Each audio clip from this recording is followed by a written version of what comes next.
The peace of the three-ring system shattered when the alert echoed through the massive defense station. Red lights flashed across every screen as sensor operators tracked an unknown vessel crossing the outer boundary. The ship's energy signature was unlike anything their systems had ever recorded.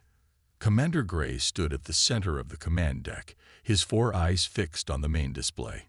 His scaled hands gripped the railing as the ship's image became clearer. The vessel's design was both beautiful and terrifying. Smooth lines wrapped around a core of barely contained power. Even with battle damage scarring its hull, the ship's presence demanded attention. "Analysis complete, Commander," the sensor chief reported, his voice trembling slightly.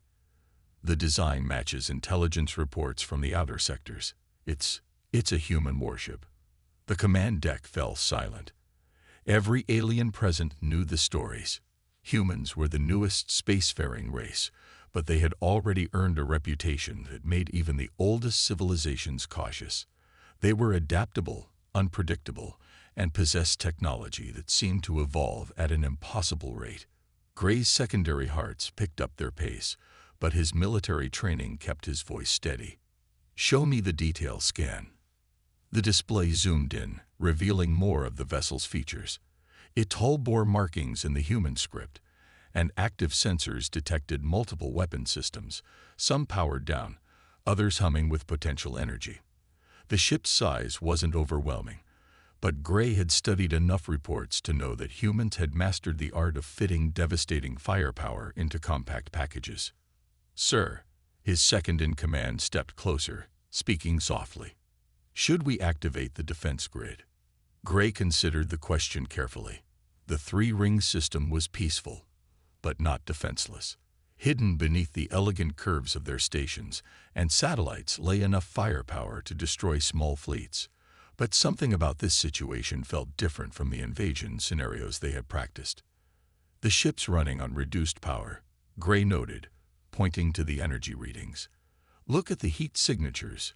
Their primary systems are operating well below normal parameters." The tactical officer brought up another display.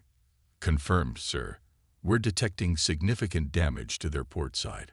Their shield grid is active but unstable." As the command staff analyzed the situation, Gray remembered the briefing that had crossed his desk just 2 cycles ago. It detailed a massive spatial anomaly that had formed in a nearby sector. The humans might have crossed paths with it. That would explain their ship's condition. "Sir," the communications officer's voice cut through the tension. "The human vessel is broadcasting on all frequencies." Gray straightened his uniform, a gesture he had picked up from studying other species. "Put it through." The voice that filled the command deck was clear and controlled, speaking in perfect standard Galactic. "This is Captain Stone of the HMS Thunder.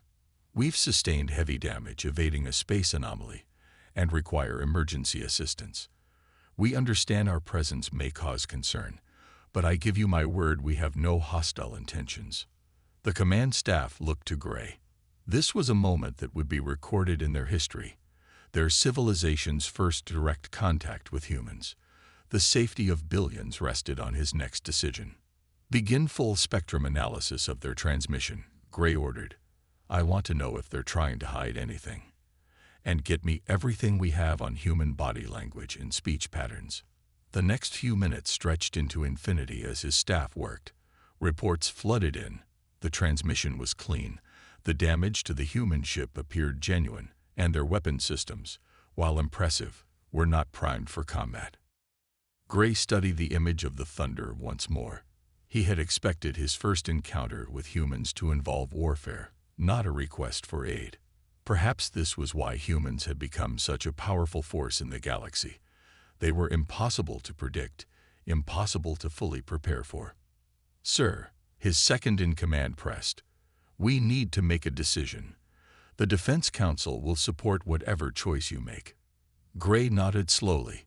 The story said humans remembered both kindness and cruelty with equal clarity. If they helped now, they might gain powerful allies.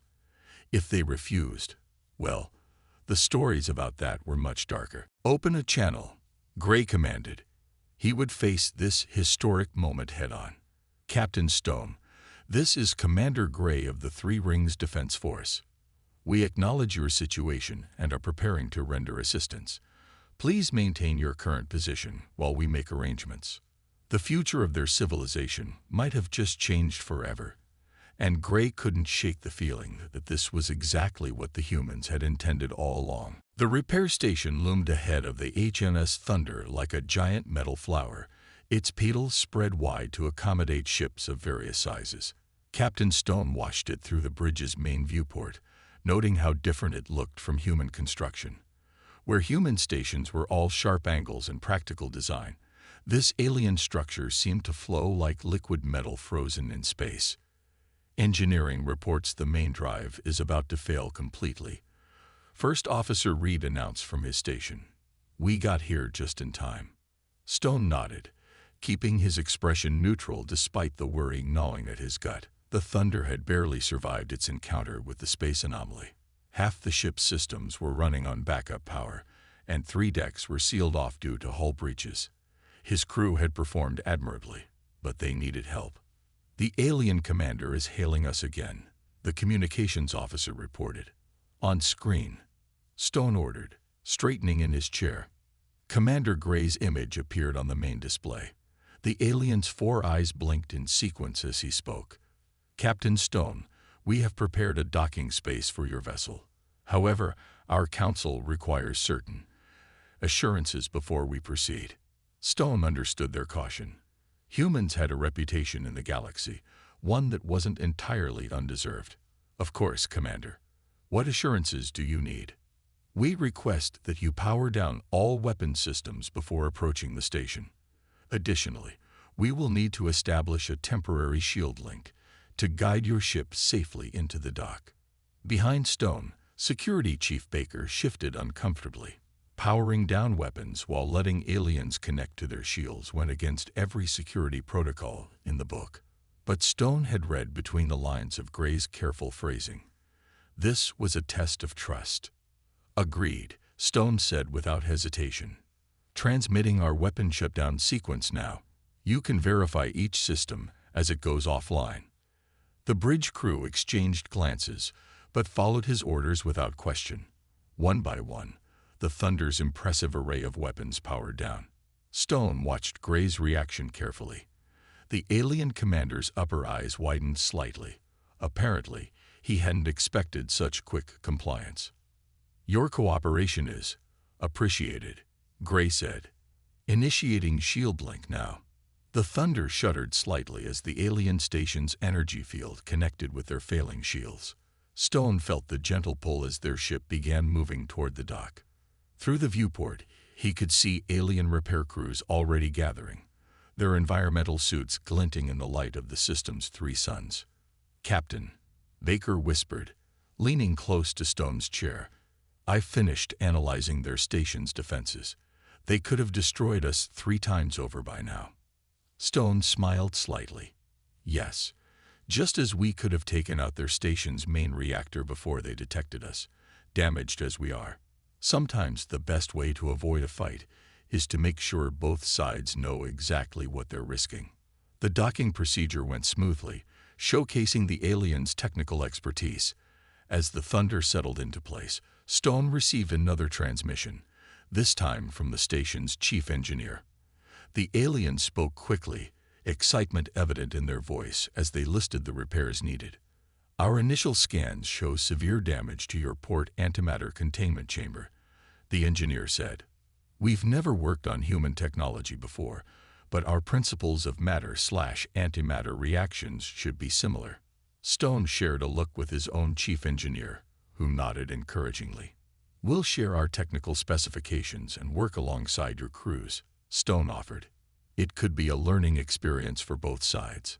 The alien engineer's skin color shifted to a brighter shade, possibly their version of a smile. The transmission ended, and Stone turned to address his crew.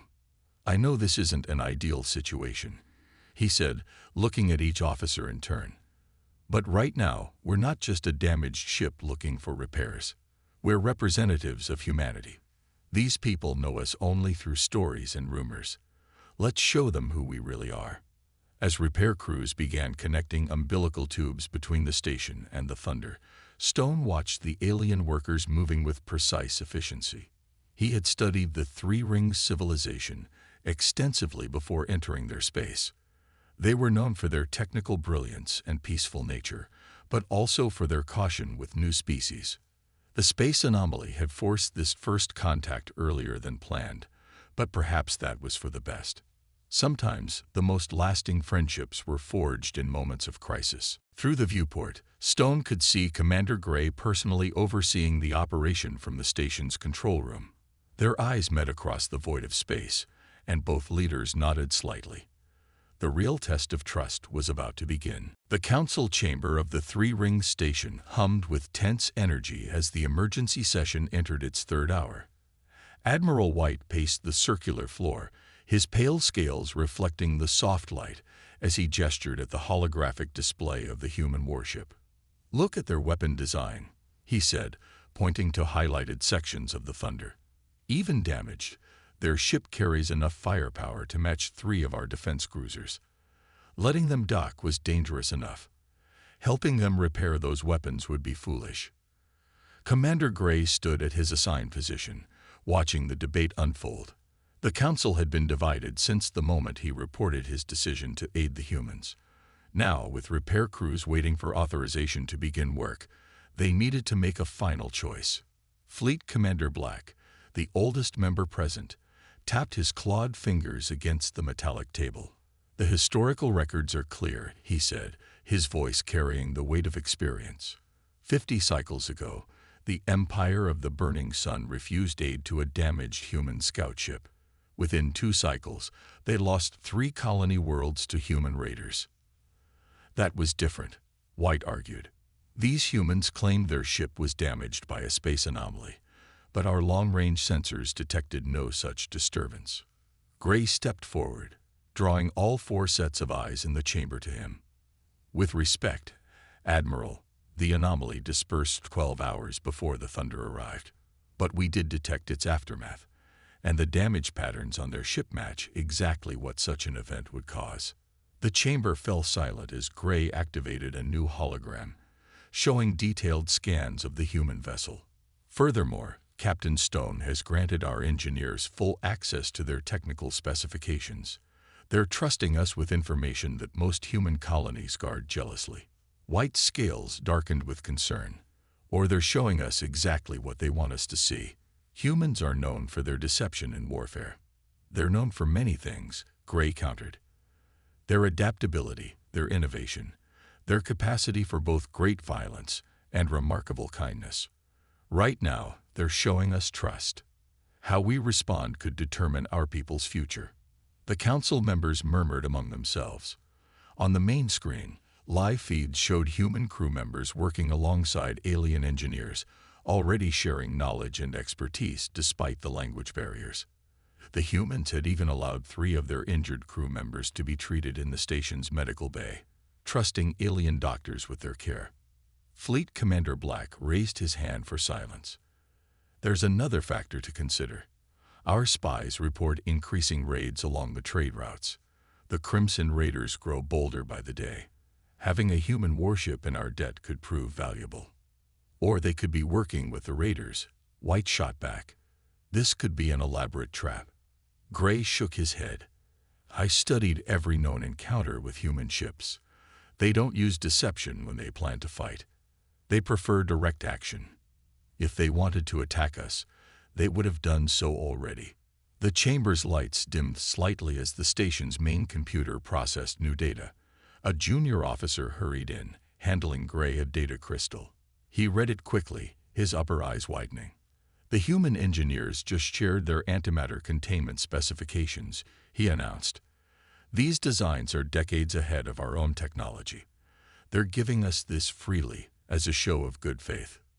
White moved closer to examine the data, his scientific curiosity temporarily overriding his caution. This could revolutionize our entire power grid. Why would they share such valuable information?" "Because that's what humans do," Gray said softly. "They judge others not by their words, but by their actions.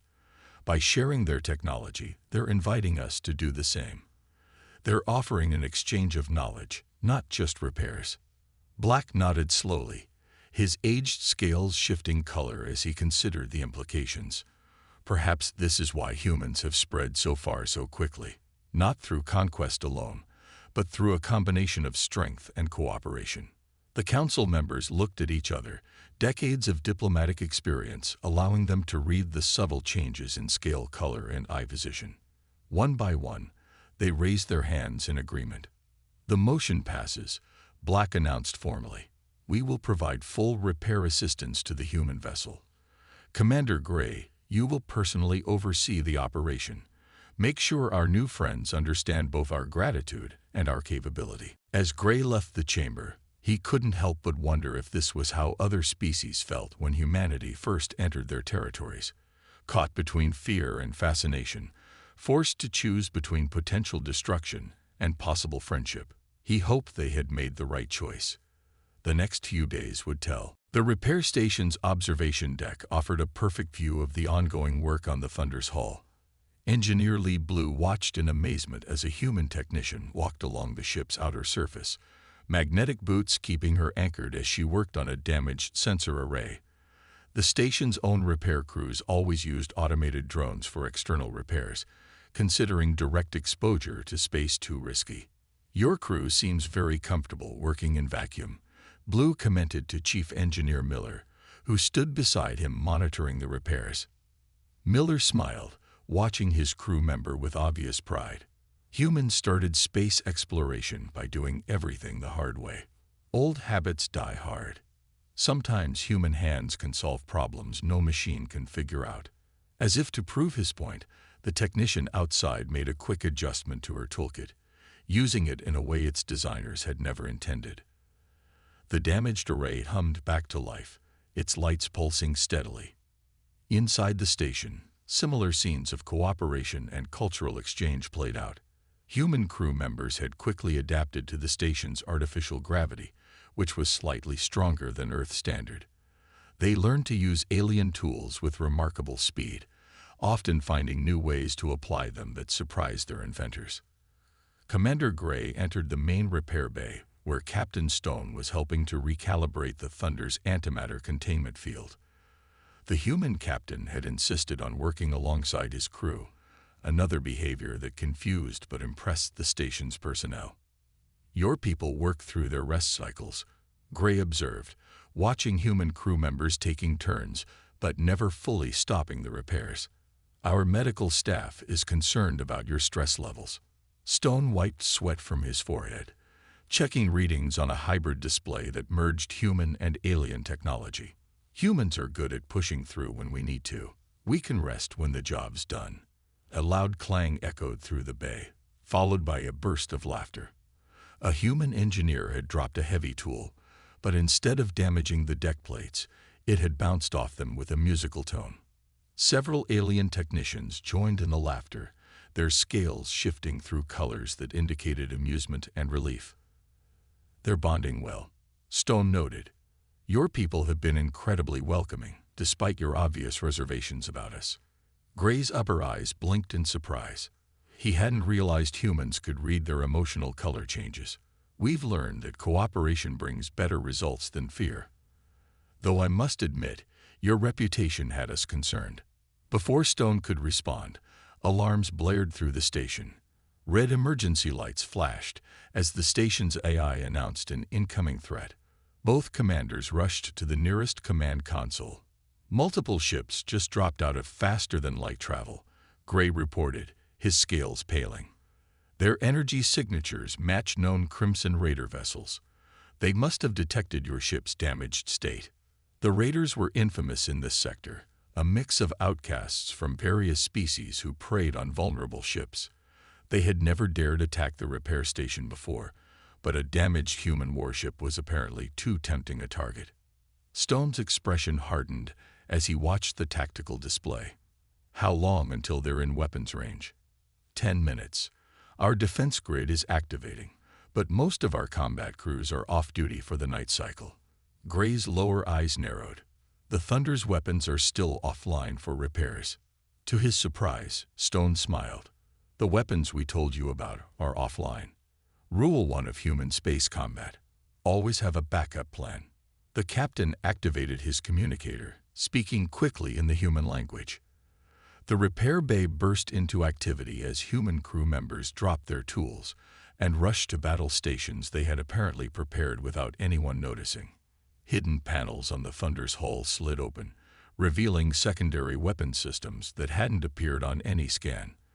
The alien repair crews watched in fascination as the supposedly crippled warship transformed before their eyes. "Commander," Stone said, his voice calm but carrying an edge of steel, "I suggest we show these raiders why it's a bad idea to interrupt a friendly repair session. Care to coordinate our defense?" Gray felt his scales shift to combat colors as he understood. The humans hadn't just been repairing their ship. They had been subtly preparing for trouble the entire time, probably from the moment they entered the system. Not out of distrust for their hosts, but because humans were always ready for anything. The raiders were about to learn a harsh lesson about underestimating both human preparedness and alien-human cooperation.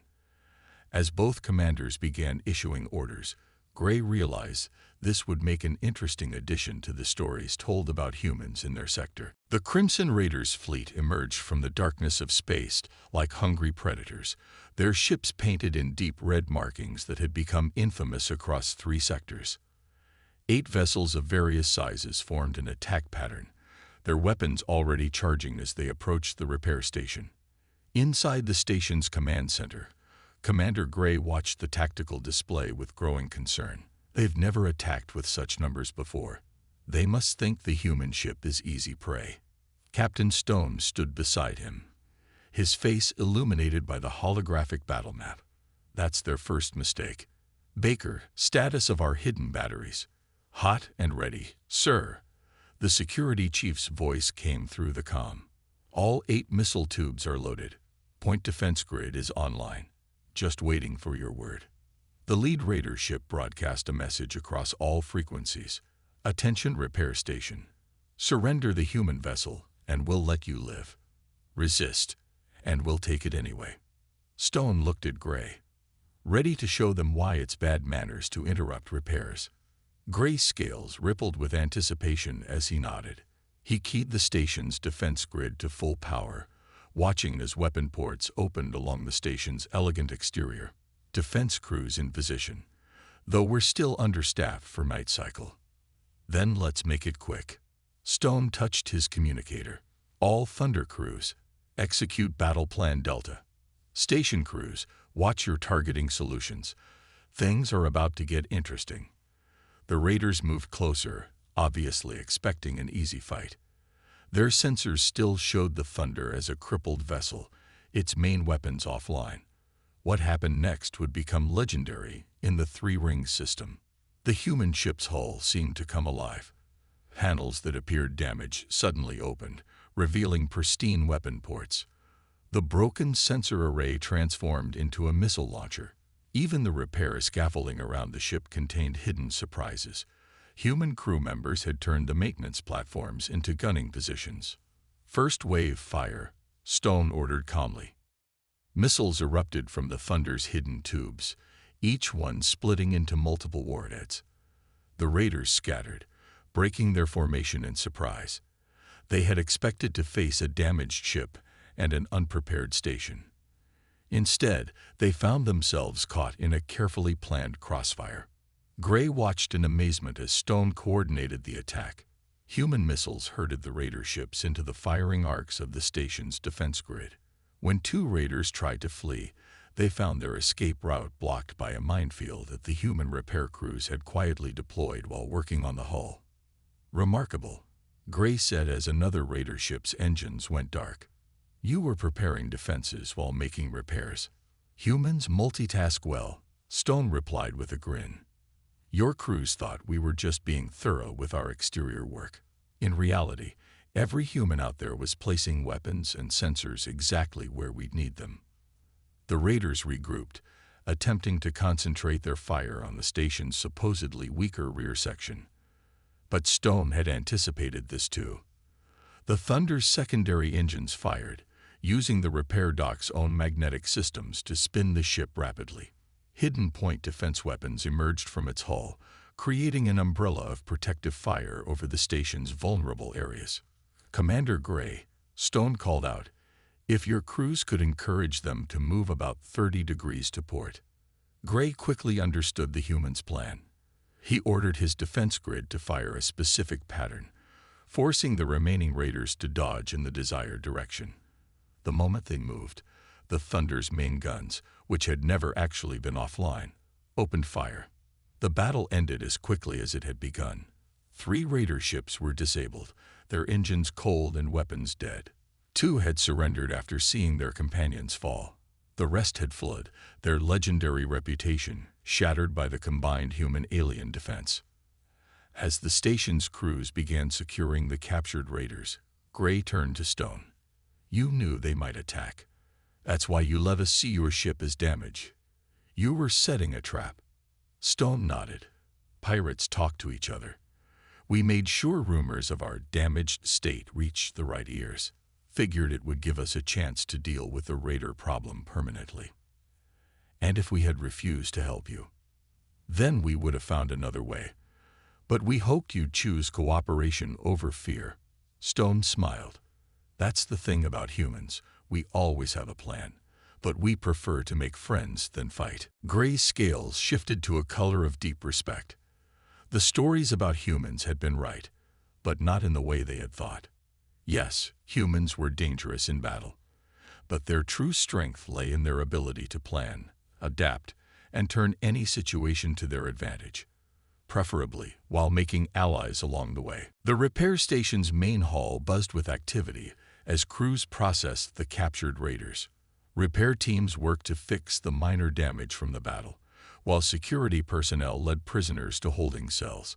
But in a quiet observation room overlooking the scene, Commander Gray and Captain Stone shared a moment of peace. "Your drink," Gray said, placing a container of human coffee on the table. The station's food synthesizers had worked overtime learning to reproduce human beverages. "Though I still don't understand how you consume this stimulant so frequently." Stone took a grateful sip, says the being who absorbs sunlight for energy. "We all have our quirks." He gestured to the scene below. "Your crews handled themselves well in the fight, better than the raiders expected. They performed beyond expectations because of your crew's preparation." Gray's scales shifted to a thoughtful blue. "You turned repair platforms into weapon mounts, maintenance tools into missile guidance systems, and scaffolding into defensive positions, all while actually making repairs." Through the window, they could see human and alien crew members working together to secure the captured raider ships. The initial fear and suspicion had given way to something else: respect, curiosity, and even friendship. "That's the thing about humans," Stone said, watching the teams below. "We're not just good at fighting. We're good at preparing, adapting, and most importantly, working with others. A human alone is dangerous. A human with allies is unstoppable." An alien technician below was showing the human engineer how to optimize the station's shield generators using techniques they had learned during the battle. Nearby, a human weapons officer taught station security how to spot hidden weapon ports by demonstrating on a captured raider vessel. "The Council wants to establish permanent diplomatic relations," Gray announced. They were impressed not just by the victory, but by how your crew handled it. "No unnecessary destruction, no civilian casualties, and you even gave the raiders a chance to surrender." Stone nodded. "Violence should always be the last resort, but when it's necessary, it should be decisive and controlled. That's something we learned the hard way back on Earth." A small commotion drew their attention. One of the captured raider leaders was speaking to a mixed group of human and alien security officers. The prisoner seemed confused by their cooperation. "You don't understand," they heard the raider say. "Humans are conquerors. They don't make allies, they make subjects." A human security officer laughed. "Maybe you should update your information. We stopped playing Galactic Conqueror a long time ago. Found out it's much more interesting to make friends and learn from each other." Gray watched as the raider was led away. Your reputation does not match your actions. The stories we heard painted humans as aggressive expansionists. Oh, we're still expanding, Stone said with a smile. But we learned that the galaxy is too big and too interesting to waste time fighting everyone we meet. Trade routes work better than invasion routes. Cultural exchange teaches us more than conquest. Below, a group of station engineers were examining the Thunder's innovative repair systems with obvious excitement. The human crew had shared their technical databases as a gesture of goodwill, and the alien engineers were already finding ways to improve their own designs. Though I must admit, Gray said, his scales showing amusement, you are still frightening in battle. The way your crew turned repair equipment into weapons was unsettling. Being underestimated has its advantages, but we prefer being valued as allies. Stone finished his coffee. Speaking of which, those raiders probably have friends. They might come looking for revenge. Gray's upper eyes widened in understanding. You're suggesting we maintain this partnership, beyond just repairs. Why not? You have technical expertise we could learn from. We have combat experience that could help protect your trade routes. Seems like a natural fit. Through the window, they watched as human and alien crew members celebrated their victory together. Someone had rigged the station's artificial gravity to create a Zerog section where both species were teaching each other space games. The sound of mixed laughter, human and alien, filled the air.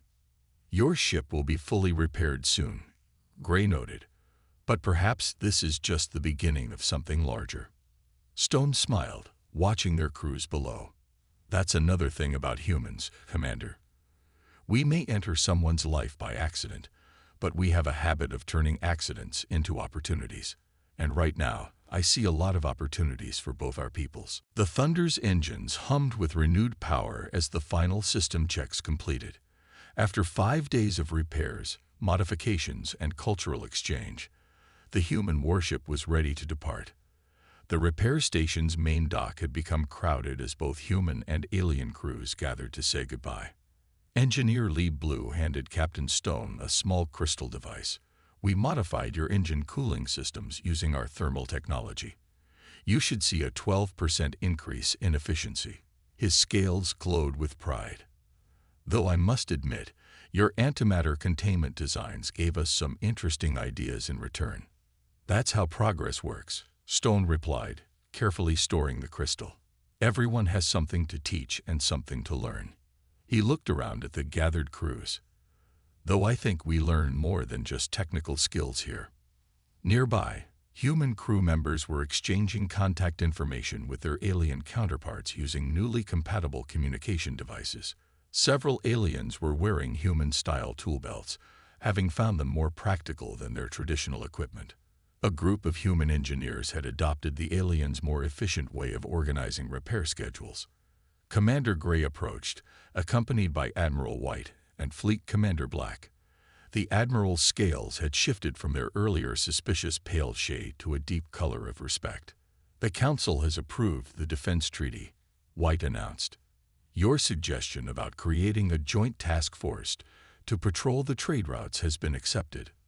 We'll be expecting the first human defense squadron within 2 standard months. They'll be here, Stone promised. Though don't be surprised if some civilian ships tag along.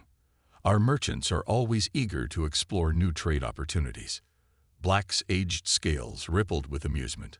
Already we've received requests from 17 human trading companies asking about establishing routes through our system. Your people don't waste time. Life's too short to waste opportunities, Stone said with a smile. Even for species that live longer than we do. The station's AI announced the final departure preparations. Crew members began making their way either onto the Thunder or back to their station posts. The dock slowly cleared, leaving just the commanders and a few senior officers. There is one thing I still don't understand, Gray said, his 4 eyes focused on Stone. The space anomaly that damaged your ship. Our scientists say it couldn't have appeared naturally in that region. Stone's expression remained neutral. Space is full of mysteries. Indeed, Gray's scales shifted to show knowing amusement, just as it's a mystery how rumors of your damaged state reached the raiders so quickly. The galaxy works in strange ways. Stone extended his hand in the human gesture of farewell that the aliens had learned to appreciate, though sometimes a fortunate accident can lead to the best outcomes. Gray clasped Stone's hand with his scaled one. Perhaps next time you want to establish diplomatic relations, you could simply ask, "Where's the fun in that?" Stone laughed. Besides, would you have believed we were trustworthy if we just showed up and asked nicely? Probably not, Gray admitted. Your reputation preceded you. Though now I understand why humans have spread so successfully through the galaxy. You don't just adapt to situations, you create them. The Thunder's final boarding call echoed through the dock. As Stone turned to leave, Gray spoke one last time. The stories about humans will change after this. We'll tell of your cunning, yes, but also of your friendship, your willingness to share knowledge, and your desire to build rather than conquer.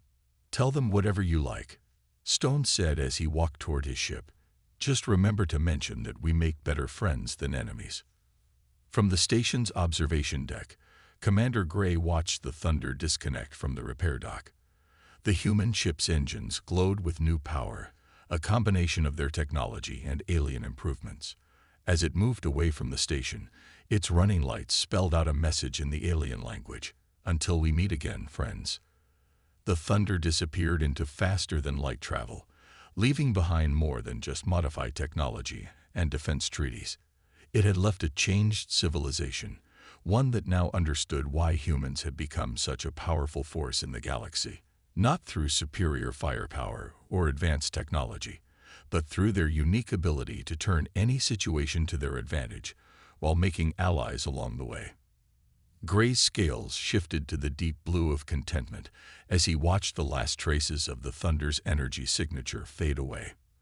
The three-ring system would never be quite the same, and he suspected that was exactly what the humans had intended all along.